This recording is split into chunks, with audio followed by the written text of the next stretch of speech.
Hello నమస్తే దోస్తులు, అందరికీ ముందుగా హోలీ శుభాకాంక్షలు. ఇయాల్టి ముచ్చట ఏంటంటే ఈరోజు అయితే ఉపాధి పనికి అయితే తీసుకొచ్చిన నా ఆటోలోనే. ఉపాధి పని అంటే అందరూ ఒక దగ్గర కలిసి చేసుకుంటారు కాబట్టి ఒక్కసారిగా చిన్నప్పటి రోజులు గుర్తు తెచ్చుకొని హోలీ సంబరాలు అయితే జరుపుకున్నారు. అందుకని చెప్పేసి ఈ వీడియో తీస్తున్నా. మనలో హోలీ సంబరాలు అయితే ఒక్కసారి చూడుర్రి. మన వీడియో నచ్చితే లైక్ షేర్ కామెంట్ అయితే తీసుకొని థ్యాంక్ యూ.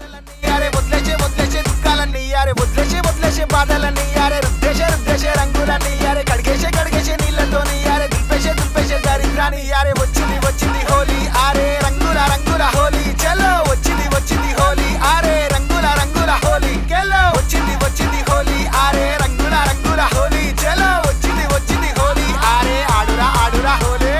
చెప్తానా స్టోరీ నేను ఆడిన హోలీ. చిన్నప్పుడు ఆడింది గుర్తుందా జానీ? చెంపలు కనిపిస్తే రంగులు రుద్దేసిన బాటిల్లో కుక్క పెట్టి నీళ్ళని నింపేసిన చెడ్డేసుకొని పోతుండే ఇంట్లోకెళ్ళి బయటికి 10 రూపాయలు గుల్ల నా చేలకి దాసుకున్న దొస్తులని ఇంట్లోకెళ్ళి గుంజిన బస్తీ తిరిగి హంగామా చేసిన అరడసన్ గుట్లని జోబ్లలో నింపిన ఉరుకుచ్చి కొడుతుండే గుట్లని నెత్తిలా దోస్తులు మస్తుండే అప్పట్లో బచ్పట్ల మొర్లేసి దొక్కిన మొక్కొక్క ముఖమంతా ఎర్రగా కట్టం నా స్టోరీ. మా అమ్మని చూస్తే నాకు